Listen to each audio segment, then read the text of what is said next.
Welcome to Compass Points, the weekly podcast for CompassKnox.com. CompassKnox.com is your best source for news and politics in Knoxville and Knox County.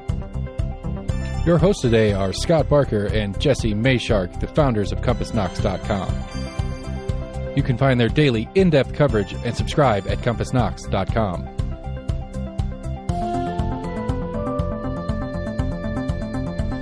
The Compass Point podcast is brought to you in conjunction with Almost an Agreement.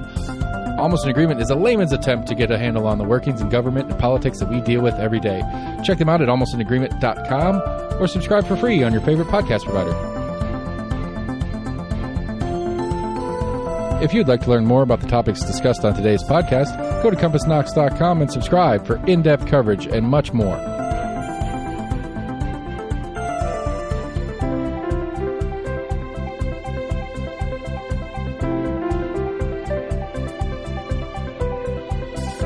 And now, here are your hosts, Scott and Jesse from CompassKnox.com.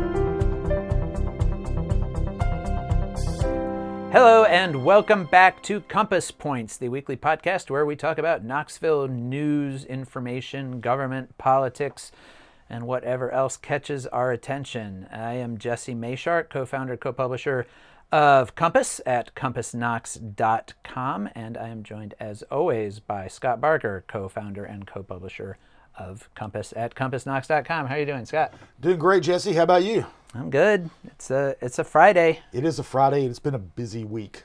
Has been a busy week. Sort of unusually busy for August, especially this. You know, August is an interesting month. It starts with school, K through 12 school opening up, and then the kids kind of come back to UT over the course of the month. We build toward, the start of football and so forth. But I feel like usually kind of in this middle section of August, it's usually a little quieter. People are out at the beach or, getting whatever last bit of summer vacation they can. But they were they were quite busy this week. There's a lot of breaking news too. So. There was a lot of breaking news. So coming up in our interview segment, we will be talking to Stephanie Welch, who's currently the city of Knoxville's, give me her title. She is the Chief Economic and Community Development Officer and Deputy to the Mayor. One of those long titles. Way too long. Former city council member. She's worked a lot in various capacities in the community, and she's actually getting ready to leave town. So we have a little bit of an exit interview with her, talking about her time here. We will be talking about the ongoing controversy over the trees that may be cut down, that are slated to be cut down for a new public artwork downtown. This is an issue we have visited before, and it's coming back up again. Some big, huge, massive new development on Cumberland Avenue. We're going to talk about that. Getting ready for a big fight over the County Board of Zoning Appeals. We've been talking about this for a few weeks. We're going to hit on that ahead of a meeting next week. And to get us started, we had a report come out this week following up on a major news item from a year plus ago, which was the shooting death of Anthony Thompson Jr. At Austin East High School. And so what came out this week about that? Well, they finally finished the internal affairs investigation into whether the officers violated policy. They'd already been cleared of criminal wrongdoing. The DA said the shooting was justified. But the four officers who were involved also had to go through an internal affairs investigation. They primarily looked at use of force. They were all cleared of that the use of force was appropriate and followed policy. One officer was reprimanded for not turning on his body camera, which at the time they'd only had him for a couple of weeks, and he was also the school resource officer, and he was concerned because they were going into a bathroom. Mm-hmm. They weren't even certain that Anthony Thompson was in the bathroom. And they didn't know he had a gun, which is a pretty major part of the findings here, right? Yeah, I was going to get to that in a second, but he didn't turn it on because one of the things he said was he didn't want to inadvertently catch a boy at a urinal essentially on camera, and but other officers did. But have other their officers cameras on. did, because that's what they're supposed to do. Right. And, So we do have tape of it. oh yeah, there It's were one four officers that had 3 body cam footages, I guess, and and they've already been released. They were released when last year when DA Sharm Allen gave her report. But this report took a long time. One of the things that took a long time was they had to wait till all the criminal proceedings were finished, and TBI was in charge of all that. And the young man who bought the firearm for Anthony Thompson Jr. had been charged with illegally providing a firearm to a minor, and he was. And that finally ended, and it still took a long time. And Chief Noel has said that that they're going to try to speed up that process without cutting corners, but trying to get internal affairs investigations over faster. A year plus is a long time to wait for a report. It is a long time, and it was. One of the things that they're doing, a couple of things there. They are adding an internal affairs investigator, so they're going to be beefing up that staff a little bit. And they've also put internal affairs under Assistant Chief Mark Fortner's command. So he will be in charge of them, and so that they'll have somebody to spur them on. Theoretically, lighting a fire under them a little bit. And one of the things that Chief Noel announced this week when they announced the findings of the internal affairs investigation is there's going to be an internal board to review all use of force incidents, kind of on another layer of scrutiny on top, in addition to internal affairs and in addition to the Police Advisory and Review Committee, and in addition to the usual reviews by the chain of command. So it'll be a separate thing, but. Anyway, but the main thrust of the news, of course, was that these officers were cleared of policy violations. That had been one of the big questions going into this. Is did they, should they have gone into the bathroom where the encounter took place? Should they have called in crisis negotiators and all that? And basically the answers are no. One of the crisis negotiator thing, and there's also they have training in de-escalation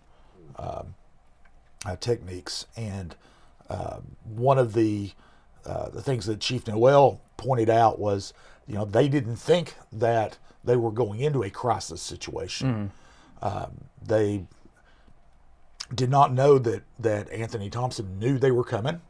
Because he'd been tipped off. He'd been tipped off by his girlfriend's mother, who was the one who called the police. Who was the one who called the police in the first place, because her daughter alleged that Thompson assaulted her, and that's why the police were there to arrest him for that.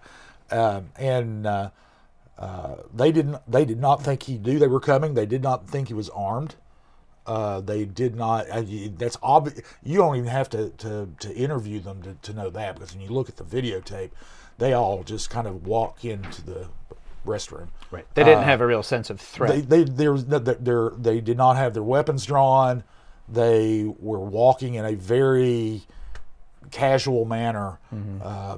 Sometimes people have described it as that they burst into the bathroom and they rushed the bathroom and things like that. No, they didn't. They just kind of walked in.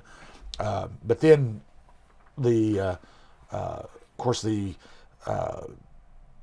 as far as the de-escalation goes, the whole thing the confrontation went from, "Hi, Anthony, how you doing?" which is what the first officer said, to a dying teenager on the floor in 11 seconds. Right. I mean, it was a very, very quick thing, and so there was no time to engage in de-escalation techniques. That was at least the finding that they had. So, and one thing that Chief Noel mentioned this, and it's one thing that kind of struck me the first time that I saw the video from things is it was the actions of Officer Jonathan Clabo. He was the officer who actually fired the shot that killed Thompson and wounded one of his fellow officers. And it was interesting when you watch that. Like I said, this happened in 11 seconds. I'm sure I've never fired a weapon in that situation. I'm sure that there was a lot of adrenaline. There was a lot of pandemonium. Actually, was what it looked like from an outsider who's never been in that situation.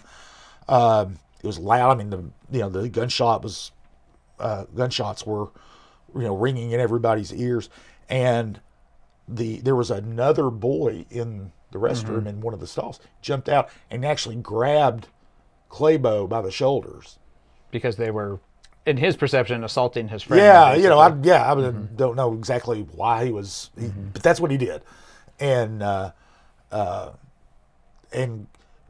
Clabo, who had just fired his weapon, his adrenaline going, turns around, aims his weapon at this kid who had just technically assaulted him, and did not fire.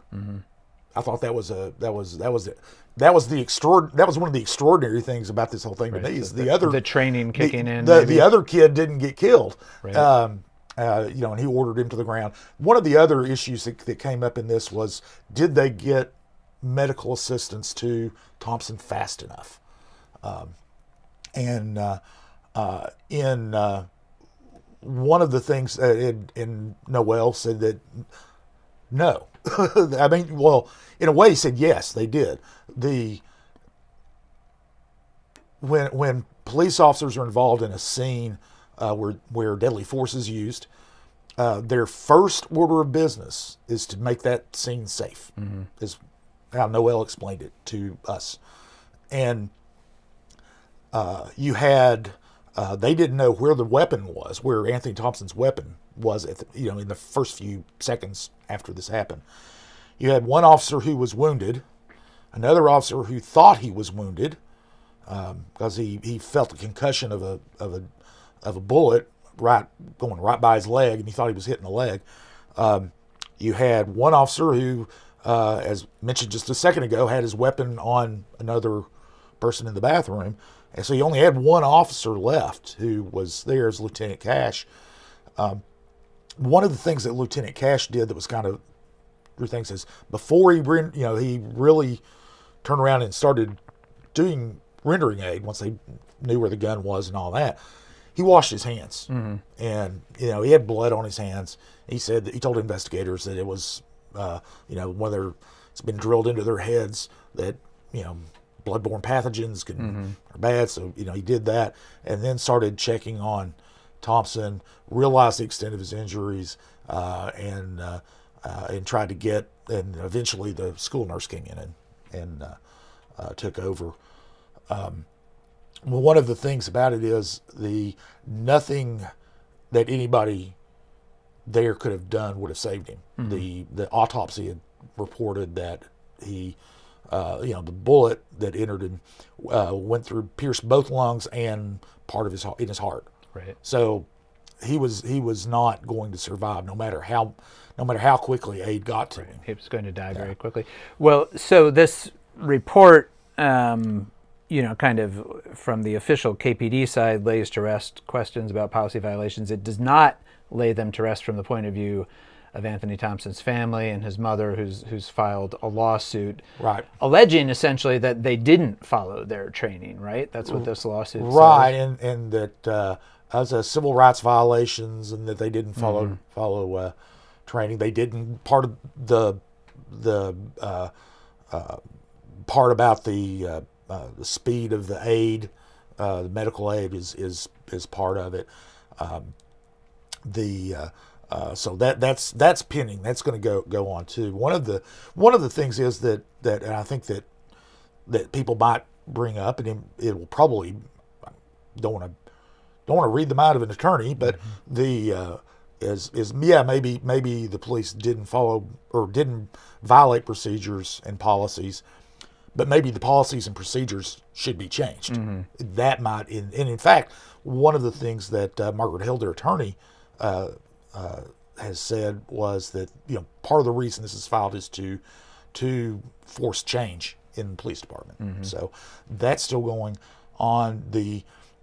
Another thing that went on about this case is we've been trying to find out what the school system did, because one of the things about this is for 3 hours, Thompson was just wandering the halls of Austin East. You could see it on the video. Surveillance Yeah. video they released. He was just wandering the halls, and in fact twice he left the building, and a friend who was also wandering the halls let him back in. And presumably one of those times he left the building was when he got the gun, right? That is the we don't know for sure because There's no video of that. there's no video of that, and there's no obviously the only person who knows is Thompson himself, and he is no longer with us. So but the working theory is that he's never been known to have the gun at school. His girlfriend said she'd never seen him with a gun in school, so presumably that's when he did. And so the question is, how does a kid who and they already knew that he'd had an incident with his girlfriend around lunchtime. So how does he just wander the halls? And and Austin East is not that big of a school. Yeah. In fact, they all knew he was that he was there. He wasn't in class, and the school security officer and the resource officer, the KPD officers assigned to the school, knew that he was not in class. In fact, one assistant principal ran into him while he was in the stairwell, and basically told him to get to class, and he just yelled at her and said he's got permission to be there, and I guess she just went on. And but anyway, we've been trying to get the information of what did the school system do? Because they said they were conducting their own internal inquiry into all of Yes, this. Yeah. and all that information I just got was from the internal affairs investigation, Right. Where they interviewed they were using part of the investigative file was TBI summaries of TBI's questioning of these people, and so the school system, when you find out, okay, were school policies violated? Were they, this, that, and the other? And we requested a report. They have not.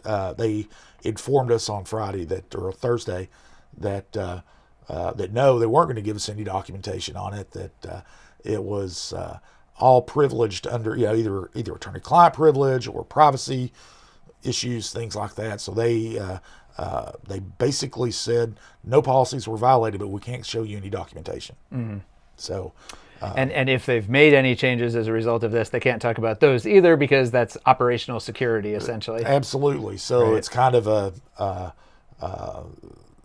one of those things where they are just not going to release any information about it. Right.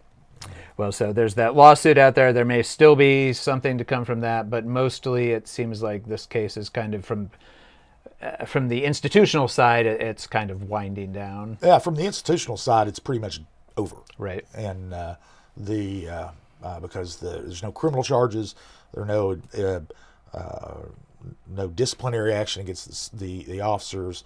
The school system has done whatever the school system's done, and so those are not reprimanded anybody as far as we know. As far as we know, they say that no one violated policy. Right. So as far as we know, that's done. And those were the institutions that were Right. involved. So. Okay. All right. Well, speaking of institutions, until recently, much less controversial one than, say, the police department, has been the county's Board of Zoning Appeals, which is a body that most people probably don't even know exists. It's a 5-member appointed board of unpaid citizen volunteers that has become a little bit of a political football, or whatever your preferred cliche is here the last few months. We have talked about this before. There's a vote coming up next week at County Commission on it, and there was some discussion at Commission's work session this past Monday still talking about this. And it's interesting because this is, the technical issue is whether certain kinds of appeals of certain planning commission decisions can still be filed with the Board of Zoning Appeals, and these are basically people who don't like the development plans for some particular project, or if they have to go directly to court, which people who represent neighborhood groups or citizens groups that sometimes raise objections about certain planned developments are saying will make it harder for citizens to have a voice because going to court is more expensive and it's more daunting and so forth than going to the BZA. This has become a little bit of a symbolic fight, it seems like, between, Mayor Glenn Jacobs, County Mayor Glenn Jacobs has been the real push for this, and he and his policy advisor, Andrew Davis, have really been working commission hard, sending lots of emails, trying to counter arguments being made against it. I think, and especially coming right off of his reelection to a second term, you kind of get the sense that Jacob sees this as like, this is a win he wants. He wants to be, what's the point of being a popular county mayor if you can't get a change that you think is important through what is ostensibly a friendly county commission? On the other side, I think the Knox County Planning Alliance, which represents sort of a coalition of neighborhood, community, residents groups, planning advocates from across the county, I think they also see this as they're against it on its merits because they think it will affect, the ability to appeal certain kinds of projects. But I think it's also become a bit of a bigger picture, standing up against developers, not so much the county mayor, as there's a view that this is all being done at the behest of developers who just want to be able to build things as quickly as possible and jump through as few hoops as possible. So there was some more discussion of it at the work session this week. There's also yet another, this is the era, or the year anyway, of vague third-party groups. We saw some vaguely named, poorly identified third-party groups involved in doing mailings in the recent election. Now we have a group called Knox Families for Future, or Families for Future Knox. Totally unclear who it is. Again, as with many of these things, it may well not be a group. It might be somebody with a Gmail address, because that seems like all they have is a Gmail address and then a Facebook page, which had 1 like the last time I looked at it. So not a huge operation, but still that group, or whoever it is, has been active in addition to emails going to county commissioners from the Knox County Planning Alliance and citizens groups opposed to the change, from the mayor's office supporting the change. This group, Families for Future, or Future for Families, I think it's Future for Families, I get my F's mixed up, is also sending emails to commission lobbying for it, basically saying it's representing itself as a group of young professionals who want to be able to afford to buy a house. And they say that this is one of the changes, that by getting more housing built more quickly, it can help them afford a house. But there's no name associated with this group. When they sent out their most recent email, I responded to them and said, hey, who's doing this? I have not heard anything back. The mayor's office says it's not them.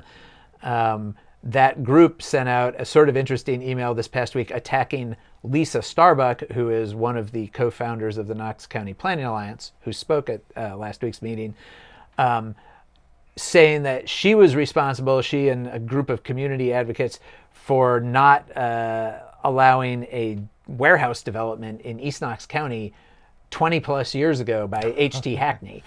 People know the Hackney warehouse probably. If you drive I-40 west out of Knox County, you do actually see it off the interstate. It's a huge complex, big shipping distribution center that was originally going to be in the Rita area on Washington Pike. And yes, it's true, Liza Starbuck and a group of residents out there did object to it. They thought it was out of scale with their community. And I talked to Lisa this week, and she said she still very much feels that way. But the interesting thing to me about it was, what group of, you have to be pretty in the weeds on Knox County development history to still be carrying a grudge over something that happened 20 plus years ago.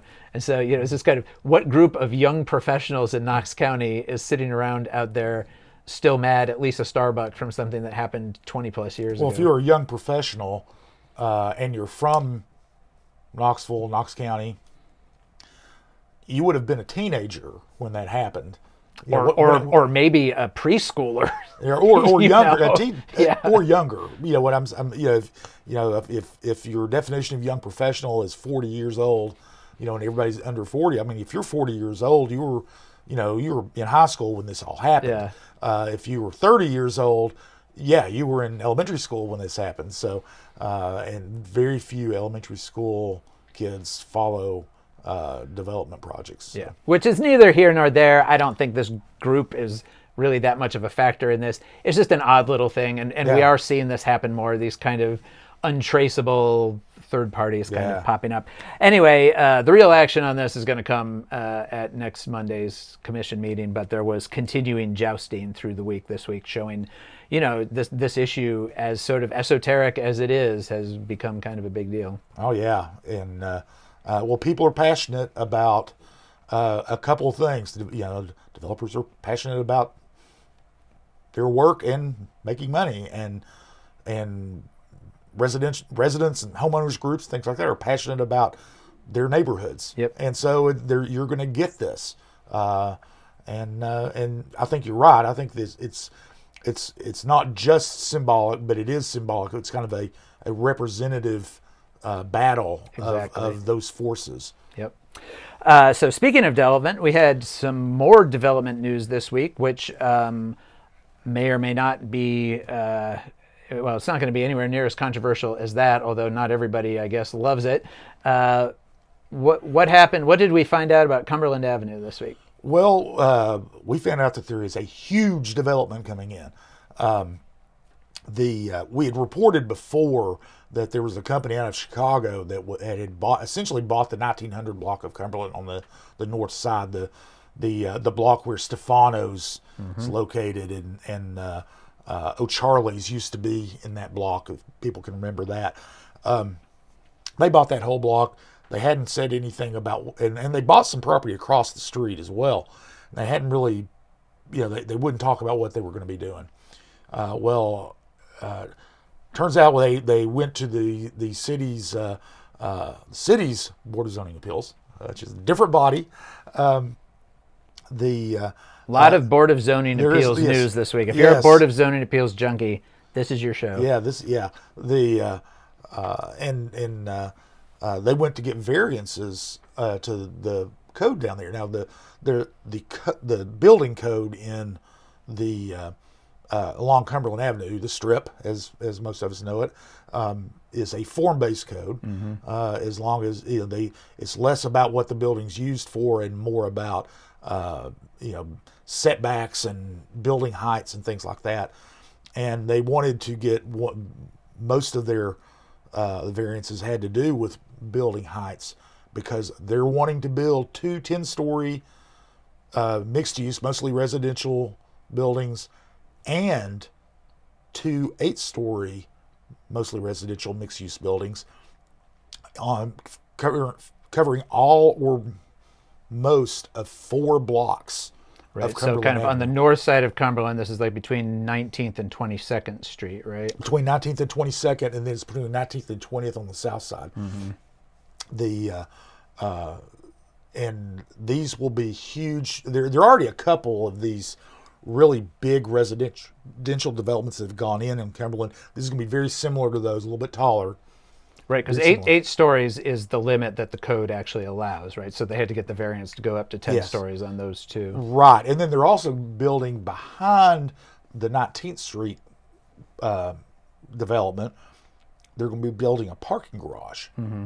It's going to be a 10-story parking garage. Wow. And it's going to serve the residents of all 4 buildings, plus some parking for Covenant Health, which has Fort Sanders Medical Center there, and East Tennessee Children's Hospital employees.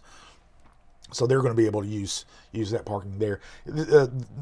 In total, there are going to be more than 800 residential units. They refer to it as having 2,200 beds. So there will be at least 2,200 residents that would be there.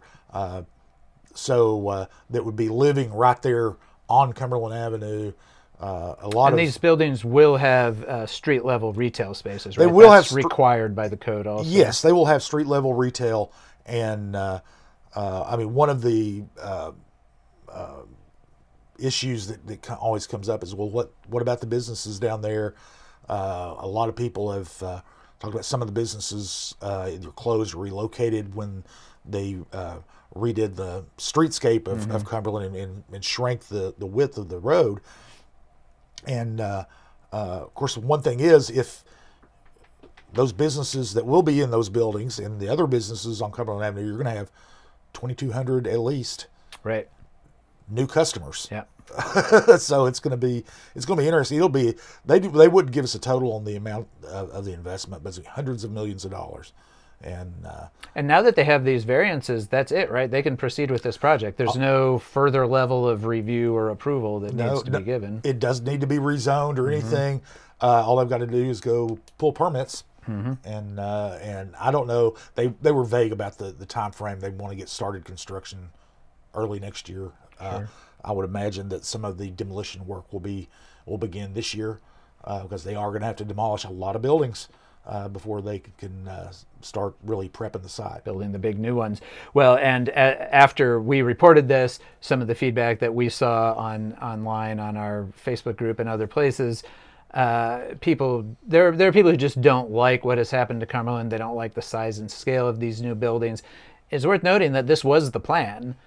This is the Cumberland Avenue plan, which was developed through a public process, although at this point, it was a long time ago. It was like going on 15 years that process started. But this has always been the plan, to drive density down to the Cumberland Avenue corridor. And part of the thinking there is to take some pressure off the rest of Fort Sanders, and also the housing stock for the rest of the community, because we have official student housing and or unofficial student housing sort of scattered all over Knoxville, because people at UT and our other schools need places to live. And so that this kind of concentrates that there, the thinking is anyway, and then frees up some more housing stock for the rest of the city, essentially. Well, eventually it'll add more than 850 housing units. Right. To in a market where especially rental units, I mean, they're full. Right. It was 98% occupancy now, and rents are going up because they're full. So so I mean, it's going to be it's going to take time. It's going to be a couple of years before they open up. But yeah, and it has changed the and will continue to change the kind of atmosphere of the Strip. I think I've seen people calling it the Cumberland Canyon. Yes, it's gonna have, yes. And it is true. It will be, apart from Gay Street, it'll kind of be the only street in Knoxville that's just lined with tall buildings. We don't have very many of those. Yeah, it's going to have. This is going to double the number of tall buildings on Cumberland. There'll be 8 of them when this is over, and who knows what else might come down the pike, as well. But it'll be very similar to Gay, especially the middle part of the Strip. Be very much like Gay Street, with newer buildings, but still tall on both sides of the street. And one of the complaints you get from people who were basically at UT at the same time I was in 1980s, 1970s. Who bemoaning the demise of the Strip as they see it. And it was interesting. I was thinking about this the other day. I was like, well, this is change, and change is going to happen, and it always does. And I started thinking, 40 years, I mean, that was 40 and 50 years ago. So when we were in college in the 1980s, and they were, or the 1970s for people who are just a tad older than I am, 40 years before that was the 1930s and 40s. Right. I would imagine that the people who went to UT in the 1930s and 40s probably hated the Strip of the 1980s as well. Yeah, well, and I do think that this is something you always get in college towns, because people typically encounter colleges and college towns in sort of 4 or 5 6 or 7 if you're John Belushi, maybe year 10 increments. by some people that I won't name. Right. And so everybody because yes, these places are always changing, and sometimes that's just this bar is there instead of that bar, or the nacho special is on Tuesdays instead of Wednesdays or whatever. But a lot of times it's more substantive things, and certainly Fort Sanders has seen a tremendous amount of change in the last 20 or 30 years with all of these new units. Yes. Well, I guess that's something people can watch for. I'm going to go ahead and call an audible here because we said we were going to talk about trees and this art project, but that is coming up at City Council next week. Let's go ahead and kick that to the back end of the broadcast here, where we're going, or podcast, I'm sorry, where we're going to talk about what's coming up next week, especially because our interview this week is with Stephanie Welch, and the Cumberland Avenue development was one of the things that we talked to her about. So let's go ahead and go to that interview.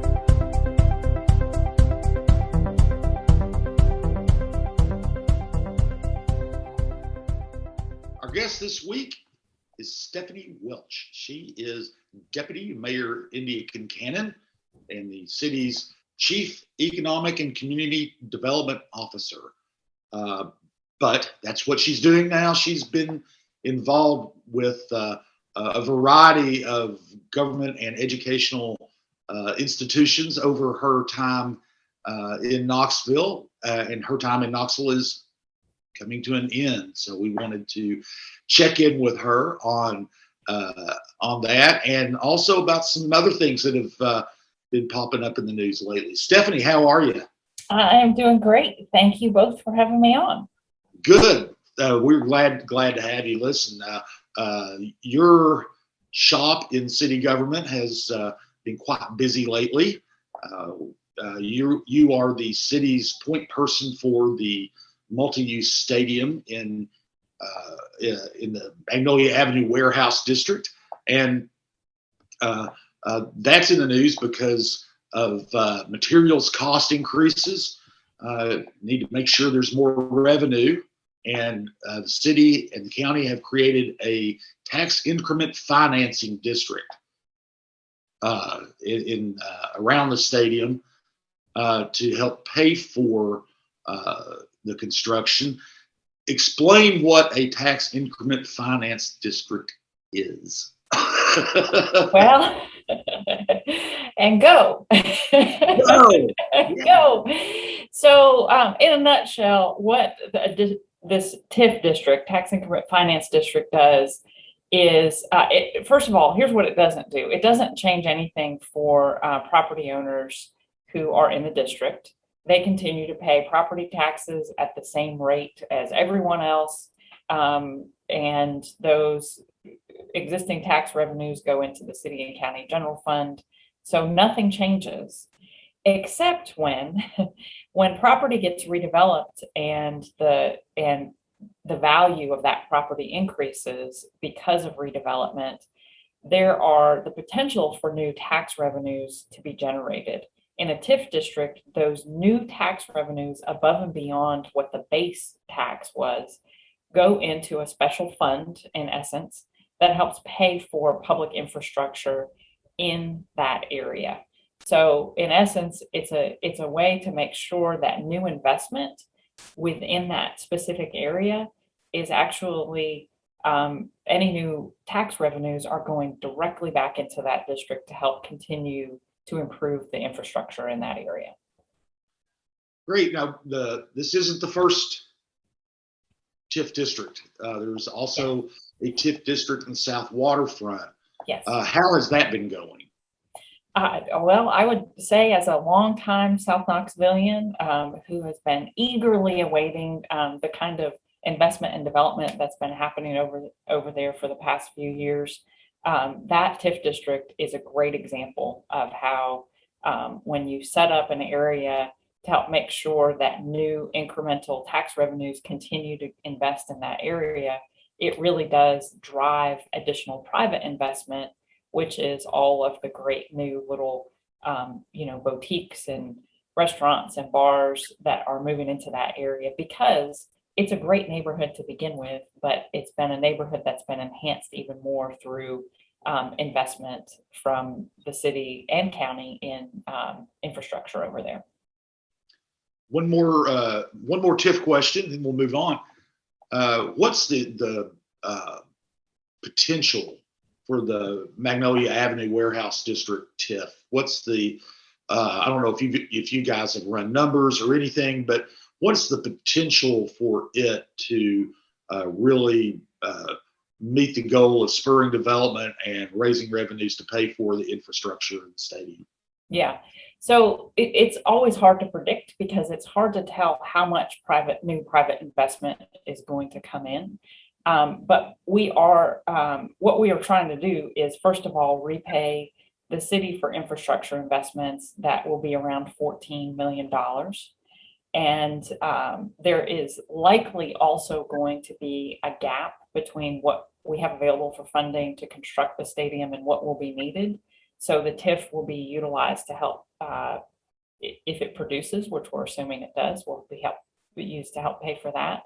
And we're looking at, no more than a $50 million increment over the next, 20 to 30 years coming from the district. So it has the potential to produce significantly, but, not forever. At some point, you put a cap and you say, okay, those dollars need to go back into the general fund. So $50 million is the cap that we're setting on this one. Well, Stephanie, I used to work for the city and spent a lot of time in communications trying to explain tax increment financing in TIF districts. So good job. I think you've got it down. It's a complicated thing. I guess we also wanted to talk about a development in another part of the city, some news that Scott broke this past week about this very large new proposed development on Cumberland Avenue. This is, on the one hand, very much in line with the vision for Cumberland Avenue that's been presented over the past 20 years, that the idea was to create more density right on Cumberland Avenue, ideally student residences, which is certainly, we've seen a lot of that. Already since we ran that story, though, I have also seen and heard pushback from people who don't like it. It's too big, it's too much. These buildings, some of them actually got variances to go up to 10 stories instead of the 8 stories typically allowed by the Cumberland form-based code. So I guess, what is, I know from having, again, worked at the city, I know the city's position has been mostly that this is good to encourage development down there and that it's already a dense neighborhood and it's a place where density makes sense. But, how do you address those concerns of people who feel like the strip that they loved is kind of being obliterated by these towering buildings? Yeah. I mean, just in a nutshell, change is really hard, and Knoxville is changing. And, we have new people moving into our community. We have families that have lived here for a long time who want their kids to be able to stay here. And at some point, you have to figure out a way to grow your housing base and all of the services that support people, restaurants, et cetera, and do it in a way that is responsible, both from a sustainability perspective and also just from an infrastructure perspective. And so finding ways to build density on places that can support it, where there are existing corridors, where there's existing infrastructure, is really smart. And we're in a place where we actually need new development, and we need a lot of new development. And I know that's hard for many of us, and even me. I see some change and I'm like, whoa, this is different. This is new. But I would just say that as a community, we will be seeing more significant investment in density type projects in the downtown and corridor area, and it will be change. And for some, it's going to be exciting, and for some, it's going to be challenging. And I hope, as a community, we can continue some productive dialogue around how to balance that change in a way that accommodates the growth that we will be seeing in Knoxville. Well, Stephanie, you've worn a lot of hats You've, in addition to what you're doing now, you previously were a city council member representing South Knoxville and the UT Fort Sanders area. Before that, you were with the Great Schools Partnership, and you worked at the health department. Talk a little bit about the community as you've seen it over time. Oh gosh. So the nice thing about leaving is I get to just maybe be a little bit more honest about what I've seen over the 27 years I've been here. And I'll be honest, the first 7 years I came to Knoxville, I questioned my decision to be here. It was a place where there was a lot of disinvestment happening. I have always lived within walking or biking distance of the center of downtown. And I remember coming downtown and seeing potential in the late 90s and early 2000s, and seeing that potential, but not seeing a whole lot happening. And then finding out when I actually started to get involved that there were things happening and there were community leaders who were really interested in making sure that we were preserving the character of our community while continuing to invest. So over time, I've watched that evolve. Just the physical space of Knoxville, I think, has come so far, and it's such an amazing community, from just the physical, the buildings, the natural beauty that we're now taking advantage of. So, but it wasn't that way for the first 7 years I was here. Y'all probably remember this. I remember going to a Metro Pulse neighborhood competition on Market Square. I organized that. All right, Jesse, this is one of my memories of Knoxville, like the early years of Knoxville. And I remember being in that neighborhood competition on Market Square. I lived in Old North at the time, and thinking, this is going to be the coolest place ever, because there are great people who are involved, and I was starting to connect with other people who saw the vision and a future for Knoxville. So what I have seen over time is that vision has started to gradually become a reality, and with sort of some fits and starts along the way. And so, a couple of things that have been lessons for me is getting involved with that, getting involved with the change that's happening, helps people feel more empowered. It certainly did with me. I was able to get involved, and Knoxville is a great place to get involved with my neighborhood and with city government and through just various volunteer opportunities. And it has made me even more excited to see what's happening in Knoxville. So a lot to say there, but I love this community. It's great to see where it is and where it's going. Well, and one other thing I'd like to ask you about are your thoughts on, maybe the best ways that you see to both sustain and broaden that momentum that you're talking about in a time when we are seeing obviously a lot of fractiousness, definitely at the national level, but to some degree, some of that even coming down into, local races becoming more starkly partisan and so forth. You, I think, have had a reputation for being able to work with lots of different kinds of people. As Scott said, you've been the point person on the stadium, working very closely with the Knox County government administration, for example. So I guess what would be your thoughts, concerns, or advice to those who are remaining here, public officials, and whether they're in administrations or elected offices or whatever, for dealing with that kind of fractiousness, but still being able to maintain some sense of community movement? Goodness. I mean, if only I had the answer to this, because I think so many communities across the country are facing the same type of divisiveness, which is really unhealthy, in my opinion, and is really detrimental. It concerns me for not just our community, but for our country as a whole, as somebody who I consider myself just a pragmatist. I want to figure out how to solve a problem, how to get it done. I actually like people.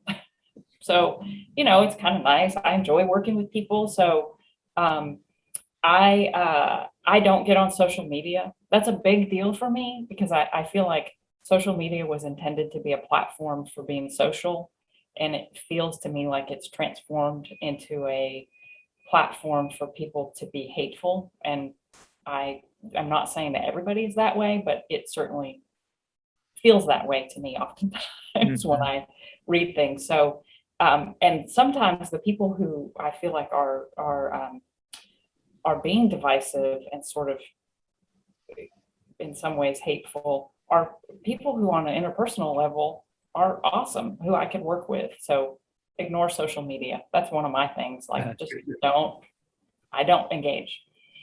Sorry, y'all. I don't engage. But I do try to just get things done. And so it's hard to get work done if you're not willing to work with others and find ways, things that you have in common, and be willing to, God forgive, compromise sometimes and say, well, it's okay. I'm going to have to give a little bit up, but let's keep moving forward. And hopefully other people will be willing to give things up as we take the next step so that we can just keep stepping forward. So I've tried to use that approach in every position I've ever had in county, state. I've worked for the state while I've been here. I was ran a nonprofit. I was in the Army, city council. So neighborhood associations, boards that I've served on. I think those are ignore social media, try to focus on solving problems, be willing to compromise, good communication, those kind of things. So. Okay, great.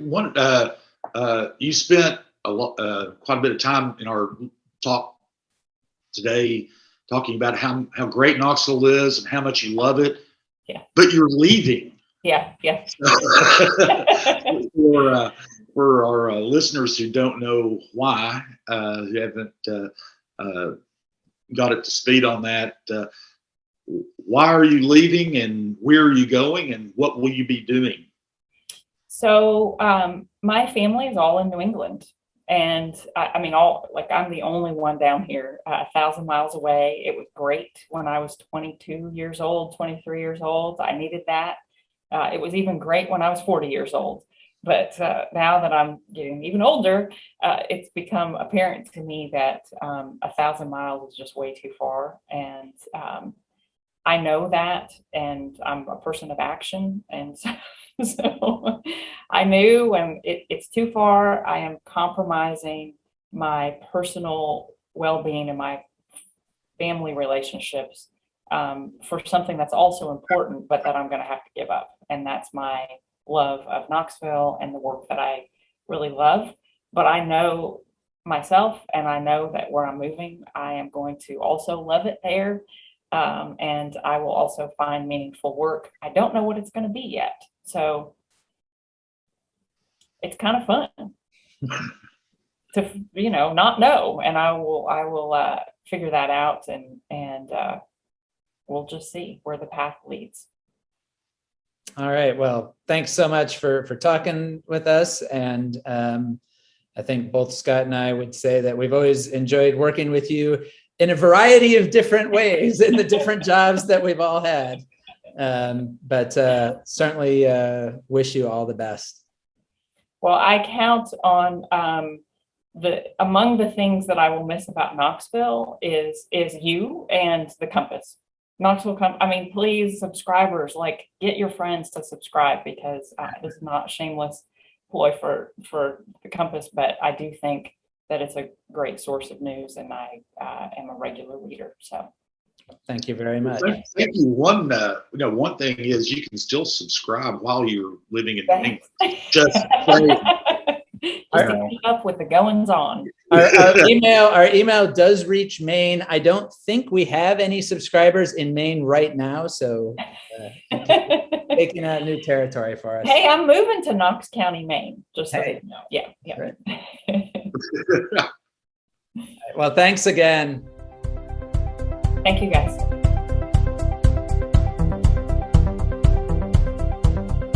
All right, and thanks again to Stephanie for talking with us. We will miss her.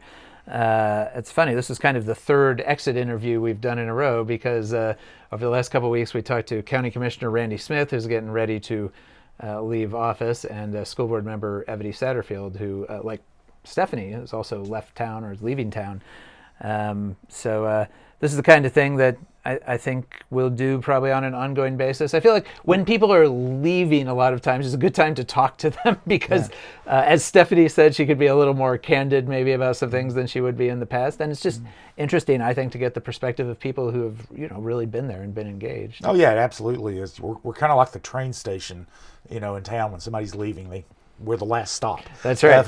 Before they go. Our podcast. You got to do our podcast before you can leave town.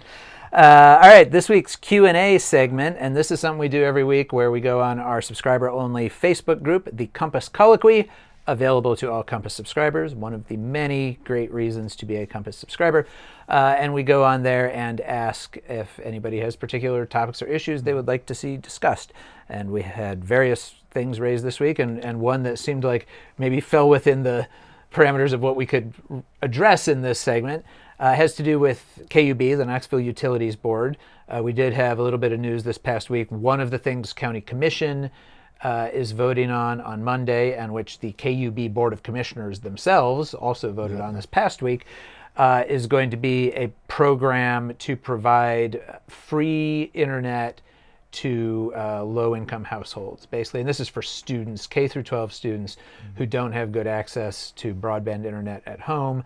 The idea is that the city and the county will use some of the money that KUB pays them every year, because KUB makes payments in lieu of taxes on all of their infrastructure and right-of-way and everything, and that they would use some of that money to provide this free internet access. And so that prompted a question from a reader who asked, okay, so KUB is doing this broadband internet rollout, which we've written and talked about a lot. And they also have talked about some fairly major investments over around the new stadium downtown. How is this going to be paid for? Who is actually paying for this, and what's the answer? Who's paying for these things? Well, I'll take the stadium question first because it's the easiest. The revenues are going to end up being the infrastructure is going to end up being paid for by the new customers. In other words, the baseball stadium or the multi-use stadium, which is going to use a lot of utilities. Probably lots. Smokies pretty much play exclusively night games, so a lot of electricity, a lot of water. Yeah. And then the other, there's going to be private development next to it as well.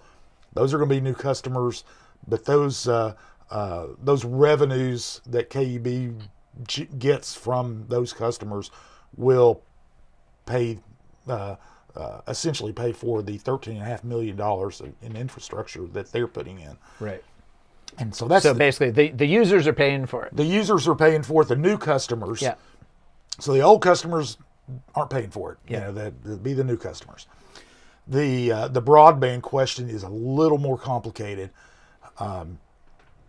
in part because, almost entirely because the way utilities are structured under the law, they're different.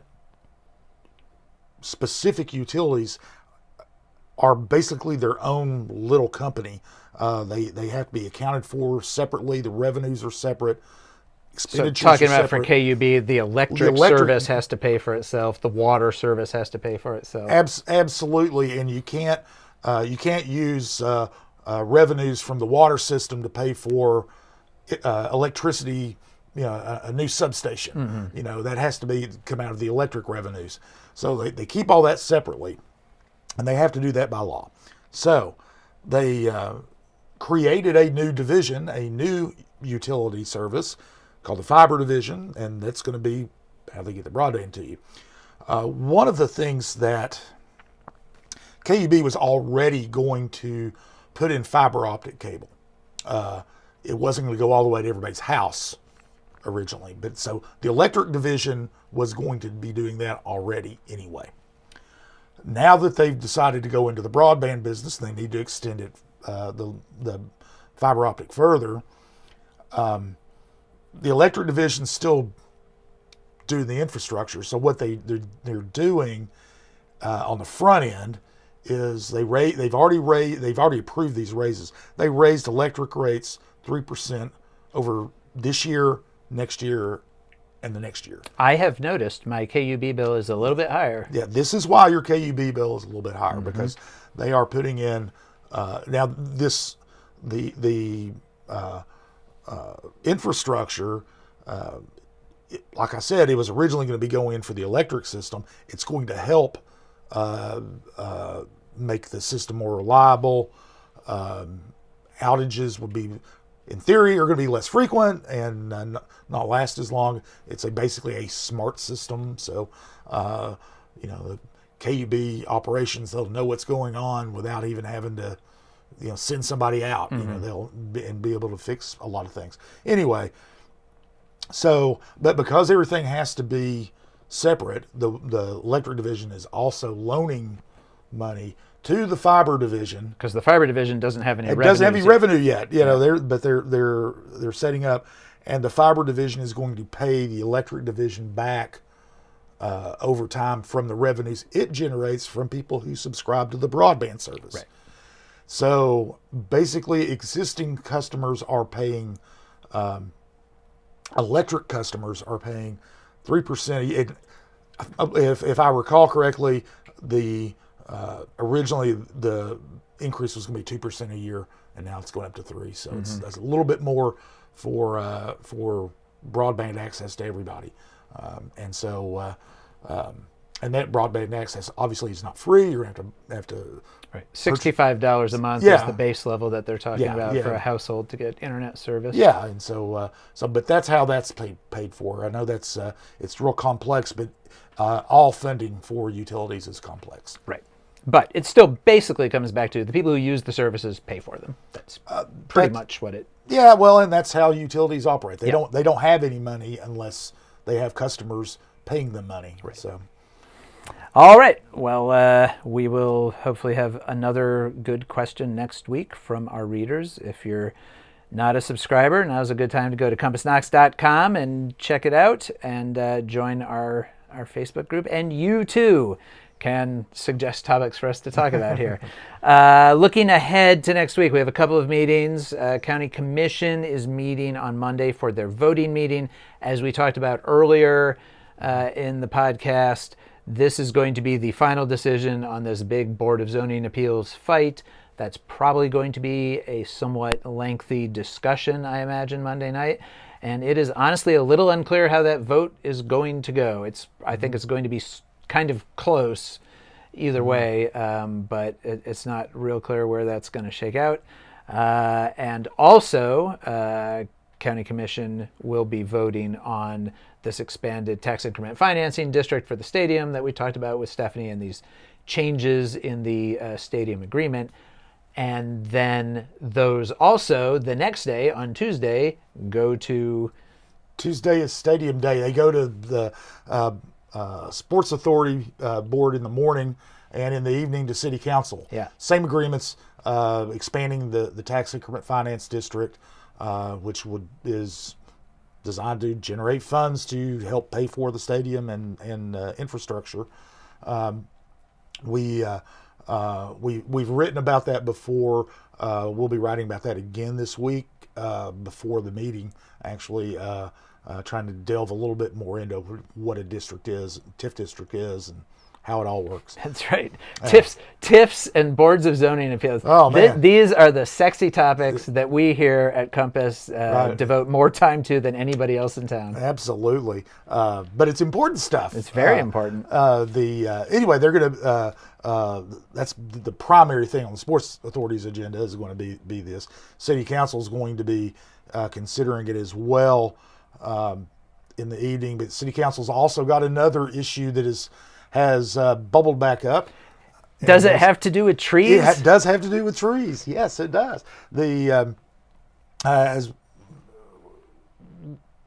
this sculpture that is going to be installed in Cradle of Country Music Park, which is at the corner of Summit Hill Drive and South Gay Street, is the city's already paid $600,000 for the sculpture. Its pieces are up in a warehouse probably in Brooklyn, waiting for the platform that it's going to be put on to be built. The plinth. The plinth? The plinth. That's what they call it. That's a good word. Yeah. Well, it is a good word. It's not used that often, so you could just say base, the base for it. But plinth is more fun to say. Anyway, the plinth has to be built, and landscape has to be done, and then it's going to come down. They're hoping to have it installed by the end of the year. They still haven't released. They haven't approved any contracts on that work, that portion of it. But according to the plans, what's going to have to happen in order for the plinth to make room for it is We need to get Seth to put some chainsaw noises in there. really. They're going to have to cut down 6 mature oak trees. That has a lot of people upset, and we've talked about this before on the show. And but it's one of the things that makes it back on the front burner. In the meantime, is Councilwoman Seema Singh has proposed a resolution saying, "Hey, no decisions for 6 months. See if we can work something out with the Let's trees and the art, and see if we can save the trees." I mean, essentially, that's what it boils down to. It would prevent. The contract. I actually kind of expected at least the plinth construction contract to be on this agenda. It's not. But it's on its way very, very soon, and it would prevent a vote on it or executing it. It would definitely put even if they do this, even if it passes, and it is, they're going to have to redesign the thing. right. And what makes that even weirder is the artwork and the plinth and the sculpture are site specific. I mean, the location and the orientation of the thing is part of the artwork. It's not just a statue you just stick somewhere. It was designed for this spot. So anyway, so that is going to be on the agenda. A lot of people are already the Harvey Broom group of the Sierra Club is kind of leading the charge to save the trees. In fact, we taped this on Friday afternoon. Later Friday afternoon, there's supposed to be a demonstration at the park, a rally for the trees. And then on Tuesday they're going to vote on it. I don't know how. I can imagine that at least 2, maybe 3 council members are pretty easy to convince that we need to At least take some time to think about it. Some time to look at the trees. I don't know if they'll be able to hit the magic number of 5, but we'll see. And I'm sure the administration's going to be. I'm sure they're burning up the phones and trying to get. Well, so one thing I was thinking about with this is that if they delay it, like if you push it out 6 months, you land pretty squarely in the beginning of the city election season next year, because the mayor's office and 4 city council positions are all coming up for election next year. We don't know yet if everybody's going to be running for re-election, but assuming that Mayor Kincannon is going to seek a second term. First of all, this isn't even her project. This was approved under the Rogero administration, my old administration. I did the original public communications around this whole process several years ago now. And so this is something that Mayor Kincannon sort of inherited, essentially.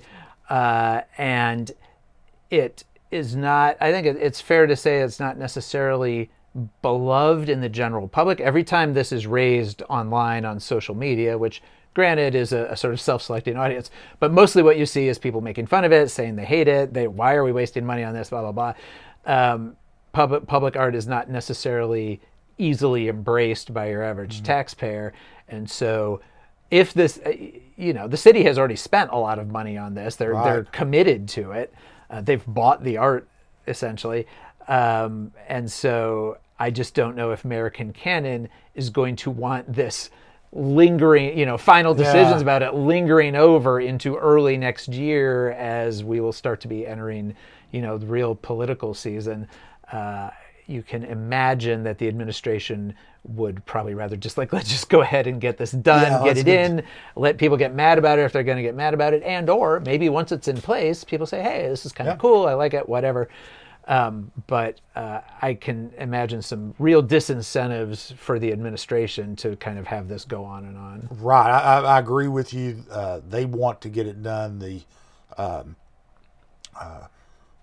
It has been lingering around.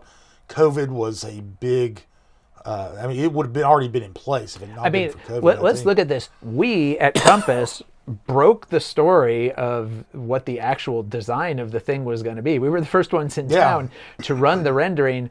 We did that in November of 2018, our first year in operation, going on 4 years ago. So it's been, and it was already a couple years into the process by that point. Yeah, it was already old by then, and so it looks like, well, one way or the other, it will have been 4 years since we knew basically what the sculpture's going to look like. We really haven't seen exactly what it's going to look like. They're going to be unveiling that, I guess, when they install it. But we know the general shape of design of it. He has a signature style. The artist Mark Fornes, he's a signature style. It's very. It's going to be kind of half sculpture, half pavilion with sweeping lines and some color. Exactly how those lines sweep and the exact colors we don't know yet. But anyway, in the meantime, they have to figure out whether they're going to try to do. And the tree issue is interesting. We were talking about this before we started recording here.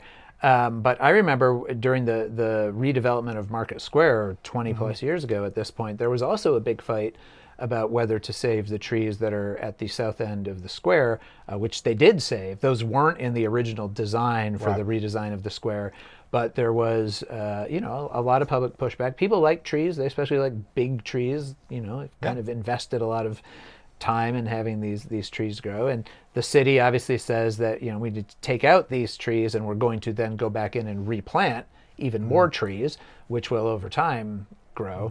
But you do lose the established canopy, and that's what people are fighting about. Yeah, there is that, for whatever reason, in the human heart, the trees, mature trees are appealing, and we like them. Yeah. And then now one thing that the city officials have said, they talked about, first of all, the park is actually going to expand a little bit as part of this. They're into the parking lot there in front of O.P. Jenkins Furniture. Part of that parking lot is going to go away. Actually, the ingress egress at Gay Street is going to go away. They're going to be planting more trees. Of course, there's going to be smaller trees, not as mature, but they are going to be planting even more trees in the park, and probably elsewhere as well. One of the Knoxville has an urban forester, Casey Krause, and we've talked to him. We did a story just recently on the urban the tree canopy all across the city, and one of the things that they do is whenever they cut down a tree, they do plant more.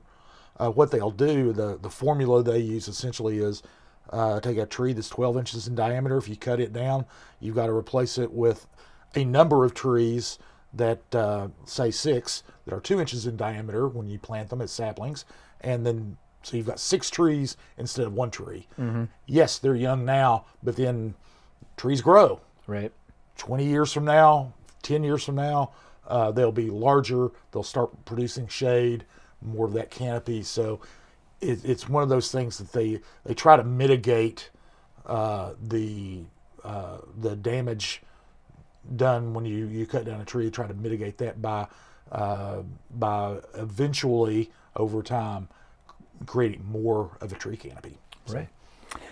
All right. Well, and if you want to hear some more about this project from the point of view of people advocating for it, we did have an interview several podcast episodes ago with Liza Zenni, the executive director of Greater Knoxville Arts and Culture Alliance, who's a very strong proponent of public art. And if you kind of want to hear what she has to say about that, you can find that in our archives of early. I don't remember what episode number it was off the top of my head, but it was one of the earlier ones. You can find it in there. All right. Well, we will report back on those things and whatever else happens next week. So we'll talk to you all then. Welcome to Compass Points, the weekly podcast for CompassKnox.com. CompassKnox.com is your best source for news and politics in Knoxville and Knox County. Your hosts today are Scott Barker and Jesse Mayshark, the founders of CompassKnox.com.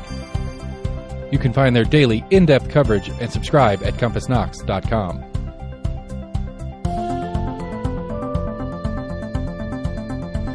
The Compass Point podcast is brought to you in conjunction with Almost an Agreement. Almost an Agreement is a layman's attempt to get a handle on the workings in government and politics that we deal with every day. Check them out at almostanagreement.com or subscribe for free on your favorite podcast provider. If you'd like to learn more about the topics discussed on today's podcast, go to CompassKnox.com and subscribe for in-depth coverage and much more. And many thanks to William Wright for composing our theme song.